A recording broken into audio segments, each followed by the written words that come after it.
भारी हानि है। अब भारी हानि क्या है? भारी हानि यही है कि मनुष्य शरीर को छोड़ करके हम कुत्ता, बिल्ली, गधा, गीदड़ 84 लाख में चले जाएंगे। बंधन में हम पड़ जाएंगे। तो केनोपनिषद के ऋषि भी कहते हैं, कठोपनिषद के जमराज भी कहते हैं, एक ही बात कहते हैं।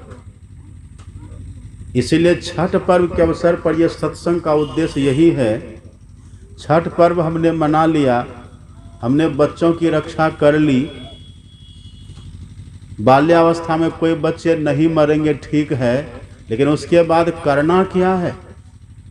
ये ऋषि मुनि लोग बतलाते हैं, यम बतलाते हैं कि इसका उद्देश्य बस एक ही है कि ऐसा कुछ काम करिए जिससे हम जम के बंधन में न पड़े।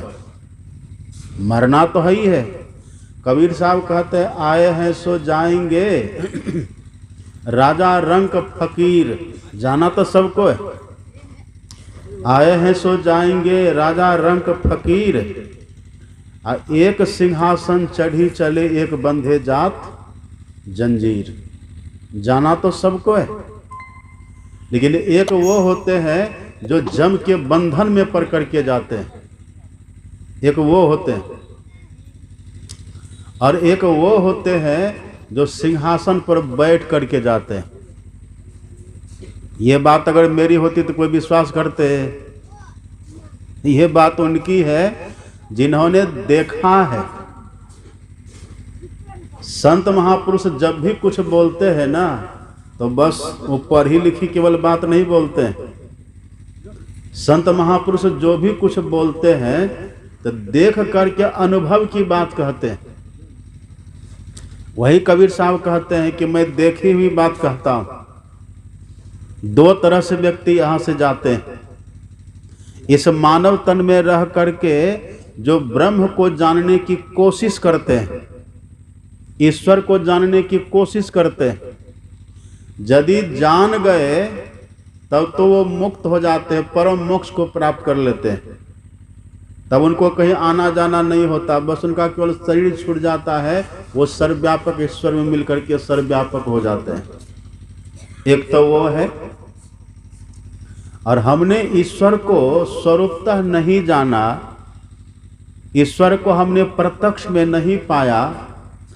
हाँ, लेकिन उनको जानने की कोशिश हम करते रहे, ईश्वर को जानने का प्रयास हम करते रहे, सत्संग करते रहे, भजन करते रहे, बैठ करके थोड़ा ध्यान करते रहे, ये सब हम करते रहे। अब मर गए तो कैसे जाएंगे? तो सिंहासन चढ़ी चले, सिंहासन पर बैठ करके आराम से जाएंगे यहाँ से। और यदि ऐसा नहीं किए तब छठ माई की पूजा कर लिए, हमारी माँ ने, हमारी दादी ने, पिताजी ने, सब ने घर में मिल करके छठ पूजा करके अकाल मौत से, बाल्यावस्था की मौत से बचा तो लिए।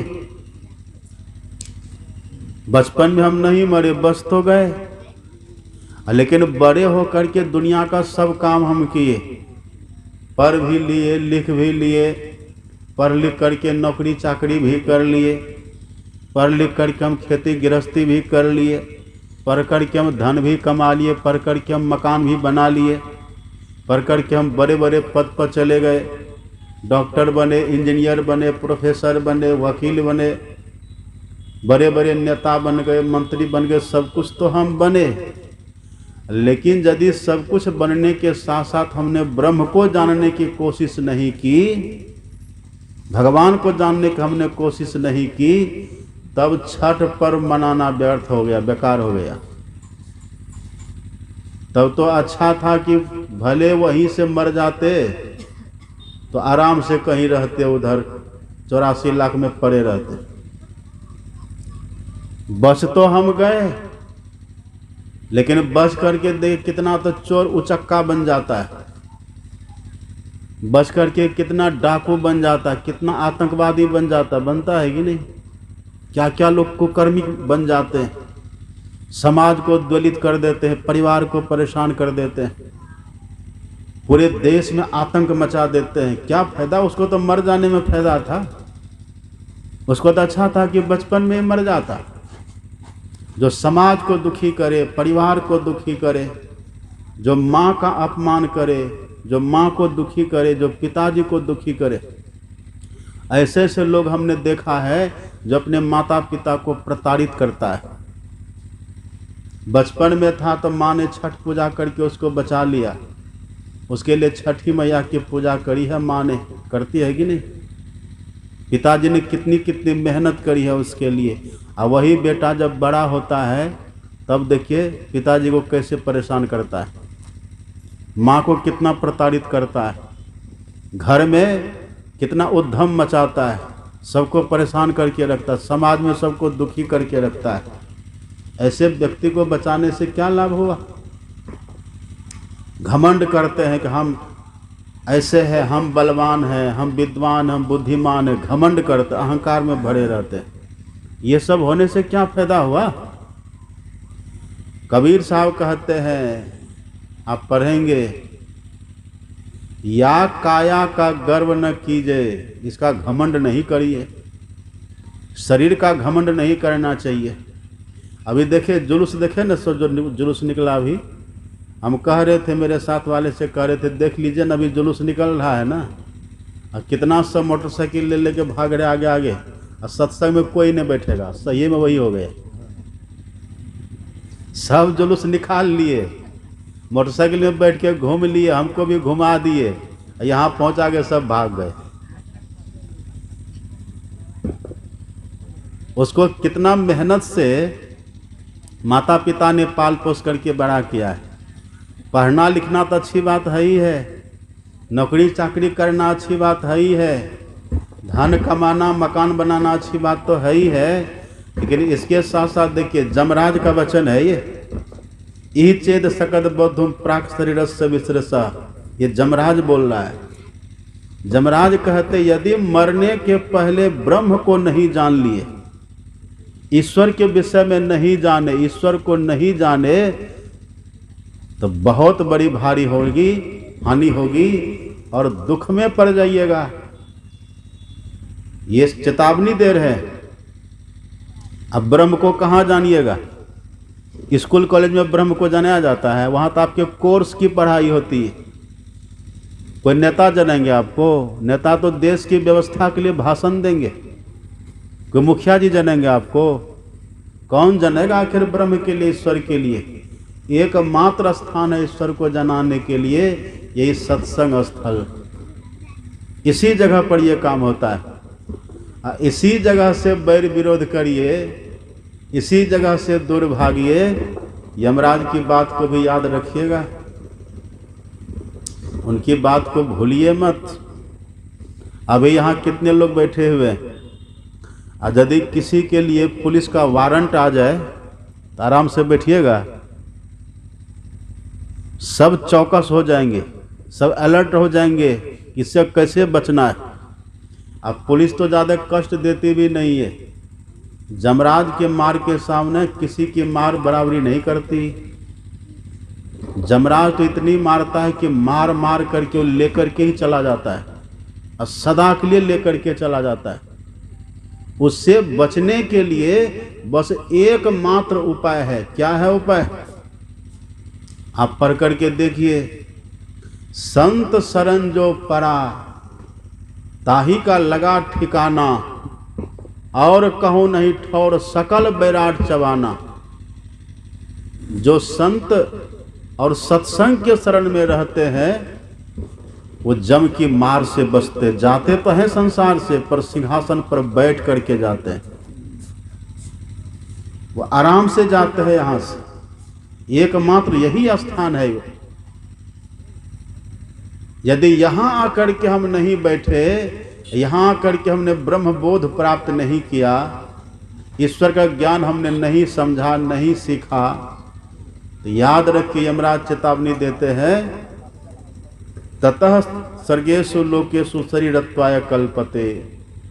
फिर से कौन शरीर मिल जाएगा कोई अता पता नहीं है। अब देखते होंगे ना, रास्ते में लोग चलते रहते हैं, ऐसा ऐसा कीड़ा निकलता है बरसातों में, देखिए, देख के मन घिनक कर, मन में घिन भाव हो जाता है। इतना खराब खराब कीड़ा देखिए, विष्ठा का कीड़ा, मलमूत्र का कीड़ा, गंदी नाले का कीड़ा, कितना खराब खराब जीव जंतु होता है। उसमें हम बहुत बार गए और तब ईश्वर की कृपा से अभी हम मनुष्य बने हैं। अब यमराज कहते यदि ये काम नहीं किए और इस देह के घमंड में बने रहते हैं तो याद रखें हम लोग फिर वहीं जाना पड़ेगा। तब वहाँ कौन रक्षा करेगा?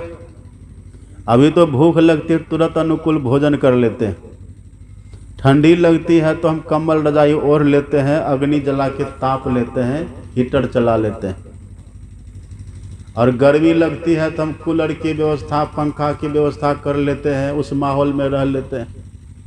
काम करते करते थक जाते तो विश्राम कर लेते हैं। हर तरह का अनुकूल व्यवस्था है ना। जैसा मन वैसा भोजन करते, जैसा मन वैसा कपड़ा पहन लेते हैं, जैसा मन वैसा माहौल में रहते हैं। हर तरह की सुव्यवस्था करके तब हम जीते हैं। और यदि हम ही मर करके कुत्ता बन गए तब वहाँ कोई व्यवस्था देता है? अब कल्पना करिए। इसलिए भगवान सुने थे कल आप, राम भगवान इसीलिए कह रहे थे बड़े भाग मानुष तनु पावा, असुर दुर्लभ सब ग्रंथ ही गावा। इस मानव तन की रक्षा के लिए है छठ पूजा। गाय की रक्षा के लिए कोई पर्व नहीं बना है। गोपाष्टमी है ना, कल गोपाष्टमी है तो गाय की लोग पूजा करते हैं, लेकिन वो पूजा करने से गाय बचेगी कोई जानते हैं? उसके लिए पर्व नहीं है। किसी भी जानवर की रक्षा करने के लिए, किसी भी जानवर की उम्र को बढ़ाने के लिए कोई पर्व दुनिया में नहीं बना है, क्योंकि वो शरीर उतना महत्वपूर्ण नहीं है, वो दुखद है। लेकिन मनुष्य का शरीर इतना बढ़िया है, इसकी रक्षा करने के लिए, इसको बचाने के लिए ऋषियों ने, संतों ने, मुनियों ने, महापुरुषों ने कई तरह का पर्व की व्यवस्था कर दी है। छठ पर्व की व्यवस्था करिए। उसी में क्या होता है ना, यम द्वितीया, यम द्वितीया मनाते हैं ना, यम जुड़ा हुआ यम द्वितीया। ये पर्व क्यों मनाते हैं? दुर्गा पूजा हम क्यों मनाते हैं? असुर वृत्ति से रक्षा करने के लिए, आसुरी वृत्ति से रक्षा करने के लिए। ये तरह तरह का देखिए। दीपावली क्यों मनाते हैं हम? दीपावली इसीलिए मनाते कि हमारे घर में दरिद्री ना आ जाए। अब दीपावली में देखते ना लोग क्या करते, लुकाठी संठी की बना के घर में जाते हैं और घुमाते, क्या कहते, लक्ष्मी घर दरिद्र बाहर, कहते हैं कि नहीं? लक्ष्मी घर दरिद्र बाहर। ये कोई गाय के लिए करता है? ये सब मनुष्य के लिए, ये सब व्यवस्था मनुष्य के लिए। ये सब करिए, दरिद्री को दूर भगाने के लिए दीपावली मनाइए, और दुर्गुण को दूर भगाने के लिए दशहरा मनाइए, और जीने के लिए छठ पूजा मनाइए। लेकिन जी किस लिए रहे हैं? दुर्गुण को किस लिए भगा रहे हैं? दरिद्री को किस लिए भगा रहे हैं? इस देह को इतनी व्यवस्थित करने का प्रयोजन क्या है? इसका एक ही प्रयोजन है, इस देह में रहकर के हम ब्रह्म को जाने, ईश्वर को जाने। आप कहेंगे कि बाबा ईश्वर को जानने की जरूरत क्या है? हम क्यों जाने ईश्वर को, क्यों जाने हम ब्रह्म को? कारण क्या है? कारण यही है कि हम उनकी संतान हैं, हम उन्हीं का अंश हैं। अभी आप यहाँ दुनिया में रहते हैं, संसार में भी रहते हैं, और कोई सरकारी काम आपको करवाना हो किसी ऑफिस में, वहाँ आप जाएंगे तो वहाँ नाम लिखिएगा ना, और केवल नाम लिखने से काम चल जाता है? एक कॉलम वहाँ रहता है, पिता का नाम रहता है कि नहीं? पिता का नाम लिखना होगा वहाँ, एड्रेस, घर का पता लिखना होगा वहाँ, गांव का नाम लिखना होगा वहाँ। ये सब पूरा जब पता वहाँ लिखेंगे, पिताजी का नाम, अपना घर का नाम, गांव का नाम, ये सब जब वहाँ लिखेंगे, अब तो माँ का भी नाम पूछने लगा है। ये सब जब लिखेंगे तब कोई सरकारी काम होगा, तब कोई काम बनेगा आपका। पुलिस भी एक्शन कब लेती है? जब माता पिता का नाम वो पूछेगा, गांव का नाम वो पूछेगा। अब पुलिस के पास कोई जाए काम करवाने के लिए, अब पुलिस पूछेगी क्या नाम है, नाम तो बता दिए, अब फिर पूछे पिताजी का क्या नाम है, आपको ये पता ही नहीं है, तो काम करेगी पुलिस? काम तो नहीं है करेगी, 2-4 डंडा मार के वहां से भगा देगा, है कि नहीं? तो ये जैसे दुनिया में भी बिना माता पिता के कोई काम नहीं चलता, तो इस देह के भले माता पिता ये सब हैं। इस देह के जन्म देने वाली माँ को हम जानते हैं, इस देह के जन्म देने वाले पिता को हम जानते हैं, लेकिन आप देह हैं क्या? आप शरीर हैं? शरीर आप नहीं हैं, आप शरीर में रहने वाले चेतन आत्मा हैं। आप इस देह में रहने वाले आत्म तत्व हैं, जीव हैं आप। इस देह के माता पिता को तो आप जान लिए, देह के माता पिता की छत्र छाया में रहते हैं, देह के माता पिता के संरक्षण में रहते हैं, उनके द्वारा संरक्षित सुरक्षित व्यवस्थित हैं आप, उनकी सेवा करते हैं, उनको प्रणाम करते हैं, उनको भोजन कराते हैं। ये तो सब देह के माता पिता के आप करते हैं। ये भी अच्छा काम है, करना भी चाहिए, लेकिन आप तो शरीर नहीं है, आप तो इसके भीतर रहने वाले जीव तत्व है, जीवात्मा है आप। तो जीवात्मा के माता पिता कौन है? एक बात और तो आप जानते ही हैं, मरने के बाद शरीर तो आपका घरे में रहेगा, इसको लोग जला देंगे अथवा पानी में फेंक देंगे या तो फिर धरती में गाड़ देंगे, लेकिन आप जो रहेंगे ना, आप ही से जमराज पूछेगा, आप ही से धर्मराज। पेड़ का पत्ता झड़ जाता है, ऐसे जैसे से देह से जीव निकलेगा, सब नाते रिश्तेदार सब खत्म हो जाएगा। तब कोई कहेगा कि मेरे पिताजी हैं। घर के कहत सवेरे काढ़ो, भूत होई घर खइया, सब तो भूत कहेगा, सब नाता रिश्ता खत्म हो जाएगा, कोई अपना तब नहीं रहेगा। घर की नारी बहुत हित जासों, रहत सदा संग लागी, और जब यह हंसा तजिह काया, प्रेत प्रेत करी भागी। सब प्रेत प्रेत कह करके, भूत कह करके भागेगा वहां से, सब नाता रिश्तेदार सब खत्म। जा दिन मन पंछी उड़ी जई हो, तादिन तेरे तन तरवर के सबे पात झड़ी जई हो। यही पत्ता है, इसका पात है, ये भाई है, ये बहन है, ये ताऊ है, ये चाचा है, ये दादा है, ये नाना है, ये सब डाल पात है, सब झड़ जाएगा, कोई नहीं रहेगा। अब वहां जमराज पूछेगा कि बताओ पिताजी का क्या नाम है, और यदि इस पिताजी का नाम कह दिए तो वहां फिर बचाव की कोई संभावना नहीं है। वो कहेगा अरे दे तुम्हारी छुट्टी तो सब छूट गया।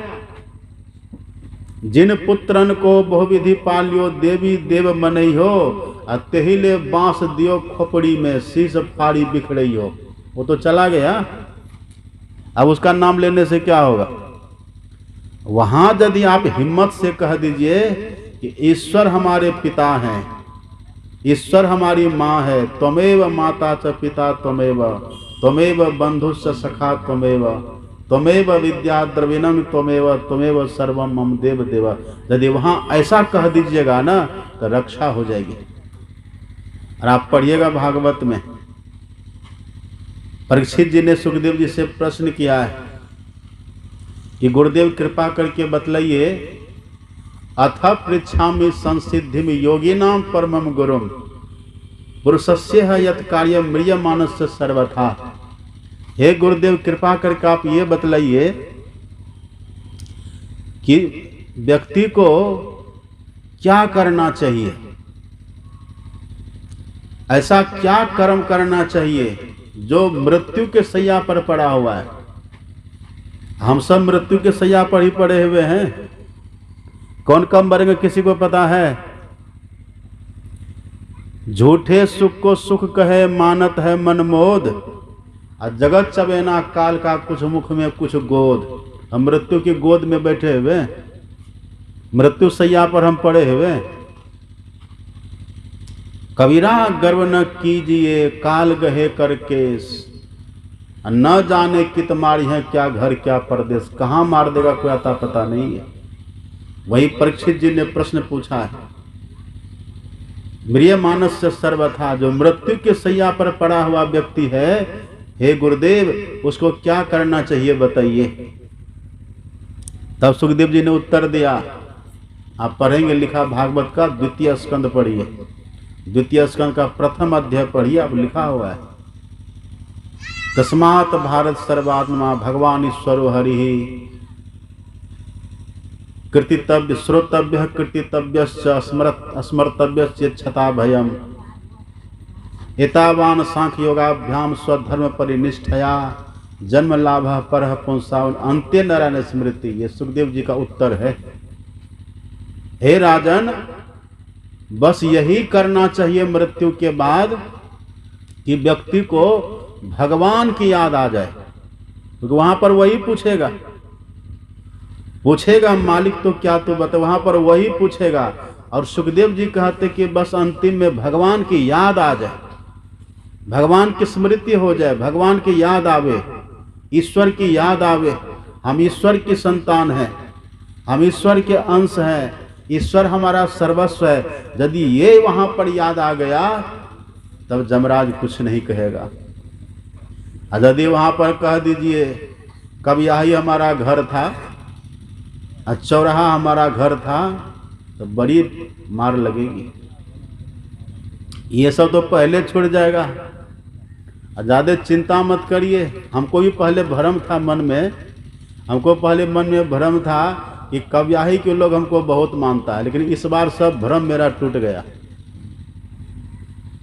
कव्याही के लोग बहुत मानता, पहले भ्रम था, क्योंकि जब भी यहाँ आते थे ना लोग उम्र पड़ते थे।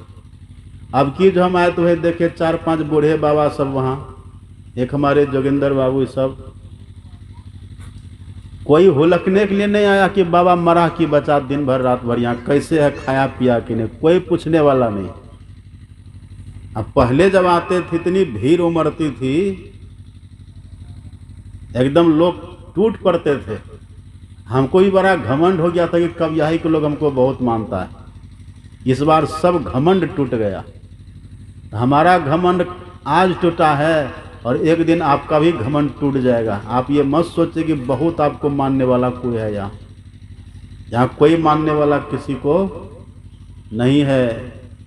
सुर नर मुनि की यह सब रीति, स्वार्थ लाग करही सब प्रीति। जब तक आप धन कमाते न तब तक बाल बच्चा पूछेगा, जब तक स्वास्थ्य आपका बढ़िया है, जब तक आप समर्थ है तभी तक कोई पूछेगा। जैसे धन कमाना छूट गया, स्वास्थ्य खराब हो गया, किसी काम के आप लायक नहीं रहे ना, तो उठा करके बगल फेंक दिए जाएंगे, उठा करके खटिया पर आपको रख देगा, पड़े रहिए, और वहीं पड़े पड़े सबसे अलग रहते रहते मर करके चल दीजिए। यही दुनिया है। इसलिए यहाँ चतुराई इसी में है कि सबके संग रहिए, लेकिन भीतर से जान लीजिए कि आपका अपना कोई नहीं है। तो हम भी वही करते, कव्याही में जब रहते न भी, बस खा पी लेते, भीतर से छिटकिनी लगा के हम बंद हो जाते हैं। आते हैं कुछ लोग, अब बाहर से लौट के चले जाते हैं, हम बंद पड़े रहते हैं। यदि आपको समय हमसे मिलने का नहीं तो मेरे पास भी समय आपसे मिलने के लिए नहीं है। ऐसे आप भी करिए, आप भी यही करिए। यहाँ कोई किसी का नहीं है। ठीक है, धन भी कमाइए, घर का परवरिश भी, घर का भरण पोषण भी करिए बाल बच्चे का, लेकिन भीतर से जान करके रखिए कि ना आप किसी के ना आपका कोई है कोई। जन्म के पहले कोई था आपका? जन्म के पहले आपका कोई नहीं था। अब मर जाइएगा तब भी आपका कोई नहीं रहेगा। ये बीच में थोड़े देर के लिए मिला है। किसी को 50 साल के लिए, किसी को 60-70 साल के लिए मिला है, बीच में मिला है। कुटुंब संगाति बीच में, आदि अंत न कोय, अब बीच मिला बीच ही गया, सहजो संग न कोय। यहाँ कोई नहीं है, कोई किसी का नहीं है, बीच में थोड़ी देर के लिए मिला है। अब गीता को पढ़ करके देख लीजिए, गीता में भगवान श्री कृष्ण ने कह दिया है, भगवान खुद कहते हैं, अव्यक्तं व्यक्तिमापन्नम भगवान कहते हैं अव्यक्ता दीनी भूतानी, जन्म के पहले कोई नहीं था, अब मर जाएंगे तब भी कोई नहीं रहेगा। ये बीच में थोड़े समय के लिए मिला हुआ है सब। इसलिए हे अर्जुन तुम क्यों चिंता करते हो? न जन्म के पहले तुम्हारा कोई था, न मर जाओगे तब तुम्हारा कोई रहेगा। ये बीच में सब मिला दे। ठीक है, सबके साथ रहिए, सबसे रसिए, सबसे बसिए, सबसे बोलिए बोल, हाँ जी करते रहिए, रहिए अपनी ओर। सबके साथ तो रहिए, पर ये भी बात जान लीजिए यहाँ कोई किसी का नहीं है। ये बात हम आपको ऐसे सुना रहे हैं ना, तो छठ पर्व था इसलिए कोई नहीं आया मेरे पास, लेकिन बात सच है कि कवियाही वाले बहुत मानते हैं। बात सच वही है। तभी छठ पर्व चल रहा, सब बिजी है, उधर सब लगे हुए हैं, कोई बात नहीं, लेकिन फिर भी हम भीतर से सावधान रहते कि इन लोगों के प्रेम में हमको फंसना नहीं है। सावधान रहते, मानते बहुत है। देखिएगा ना आज कितनी भीड़ होती है, तो कल अब लोक आस्था का पर्व है, ये सबको आस्था है तो करना तो है ही है, और हमको खुद इस पर्व के अवसर पर आना ही नहीं चाहिए। लेकिन हम यहाँ के जो युवक लोग हैं चौराहा के, इनकी बड़ी श्रद्धा है। एक ने पता नहीं क्या नाम है, कि बाबा आपका जो भागवत यहाँ पर हुआ था ना, सुने थे, बहुत अच्छा लगा था, और तब ये से मन में था कि हम भी सत्संग करेंगे। यहीं पर होंगे किधरों, नाम हम नहीं पूछे क्या नाम है। और तब देखा से कितना दिन पहले हुआ था भागवत, तब वो बच्चे होंगे, अभी भी बच्चा ही है, लेकिन उत्साह कितना, हिम्मत कितना, वो बच्चा सब मिलकर के कार्यक्रम कराया है। युवकों की देन है ये, बच्चों की देन है ये। आस्था तो ही है, प्रेम तो है ही है, लेकिन थोड़ा समय का चुनाव गलत हो गया। और 2-4 दिन आगे पीछे होता ना, तब यहाँ देखते। खैर कोई बात नहीं, इतना भी है तो कम नहीं है, ये भी कम बात नहीं है, भीतर से सावधान रहना है, भीतर से सावधान रहिए। सावधान, वही सुखदेव जी ने कहा है कि राजन अंतिम में भगवान की याद आवे ये कोशिश करो। और अंतिम में भगवान की याद आती है, इतना सरल नहीं है ये। जन्म जन्म मुनि जतन कराही, अंत राम कहा आवत नाई। जिनका जीवन सत्संगमय होता है, जिनका जीवन ध्यानमय होता है, जिनका जीवन ईश्वर के प्रति श्रद्धामय होता है, इष्ट के प्रति भक्तिमय होता है, उसी को अंतिम में इष्ट की भगवान की याद आती है। नहीं तो आना बड़ा कठिन है। जन्म जन्म मुनि जतन कराही, अंत राम कही आवत न। अंतिम में भगवान की याद नहीं आती। क्या क्या लोगों को याद आती है। एक बूढ़ा थे, एक बूढ़ा बाबा मर रहे थे, अब 5 बेटा था उनका, और सब बड़े बड़े पद पर, और मंत्रियों के पद पर भी। कितना मंत्री बना हुआ, 5 बेटा, कोई प्रोफेसर है, कोई डॉक्टर है, कोई मंत्री है, कोई नेता है, बड़े बड़े पद पर। अब बूढ़ा भी 1 नंबर का किसान, सैकड़ों बीघा जमीन उसके पास। और अंतिम में जब वो मरने लगे, वृद्ध हो गए, अब कल्पना करिए इतने समर्थ पिता, जितना इतना जमीन जोतते थे और बच्चे को पढ़ा लिखा कर कहाँ बड़े बड़े ओहदे पर, बड़े बड़े पद पर भेज दिए, वो वृद्ध है। अब वो बेचारे जब मरने लगे, खटिया पर पड़ा हुआ है, घर में सब बच्चे भी आ गए, जो नेताजी थे नेताजी आ गए, जो मंत्री जी थे मंत्री जी आ गए, कोई डॉक्टर थे वो आ गए, जितने जो 5 बेटे थे उनके सब आ गए, सब बेटियां आ गई।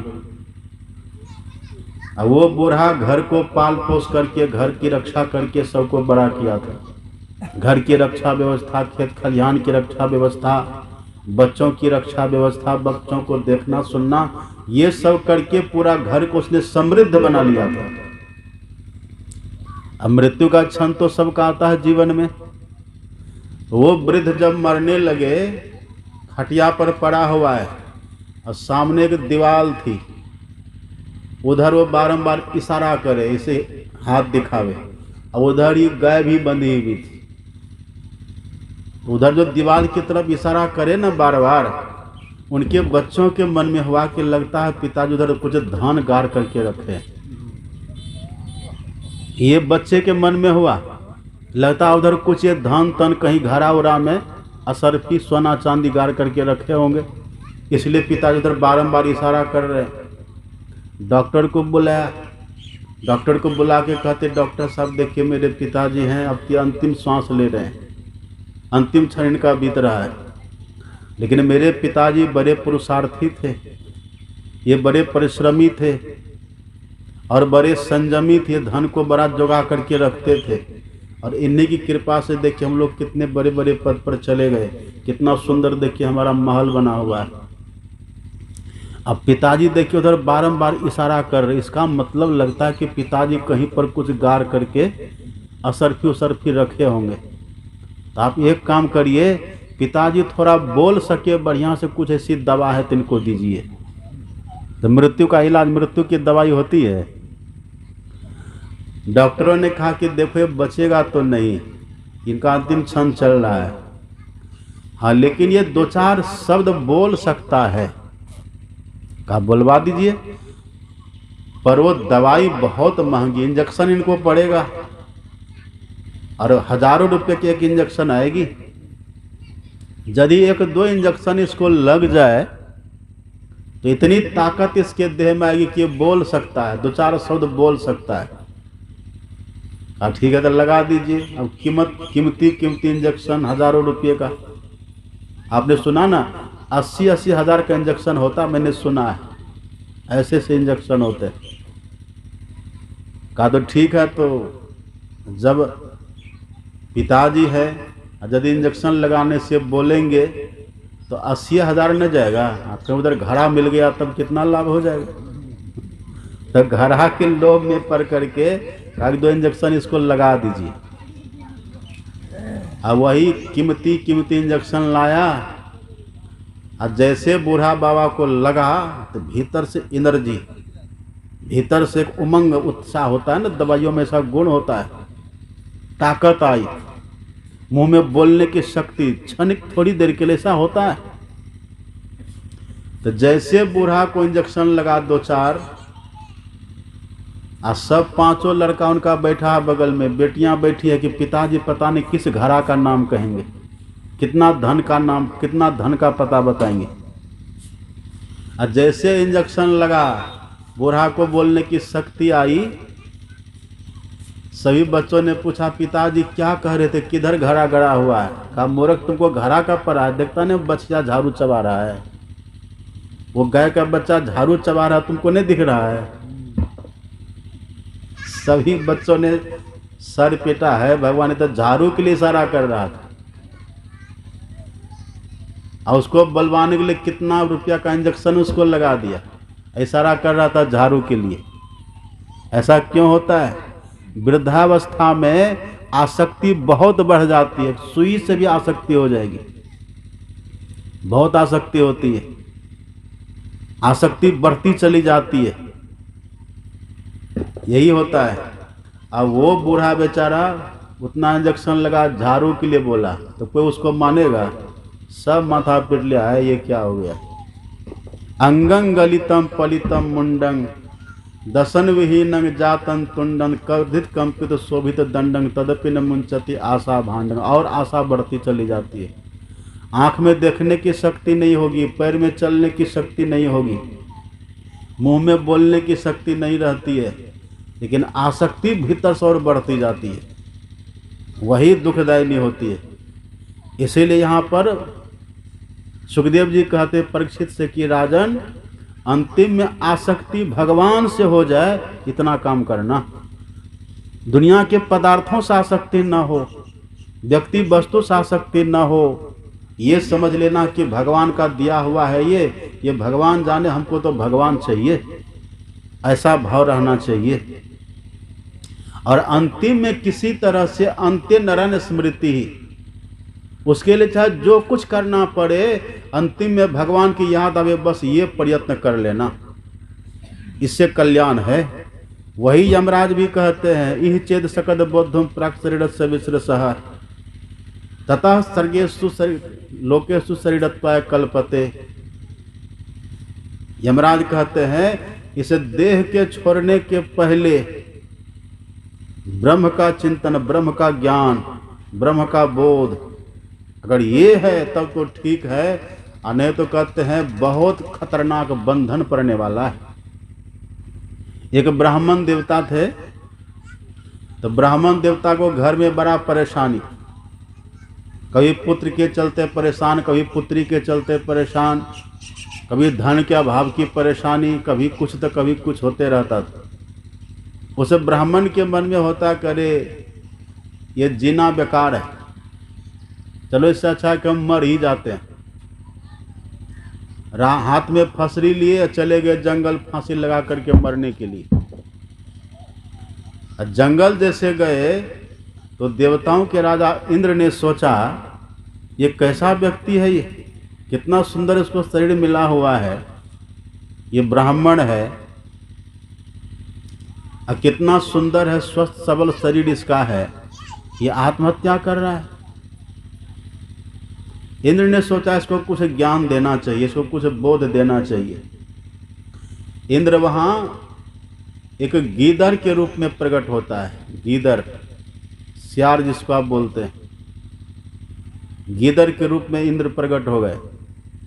अब वो ब्राह्मण के पेड़ पर चढ़ गया, हाथ में रस्सी की फसरी, एक छोर को पेड़ की डाल में बांधा, दूसरी छोर अपने गला में बांध करके वहाँ से कूदना चाहता था। तब यहाँ नीचे से वो इंद्र भगवान जो बने थे गीदड़, वो कहता ठहर जाओ,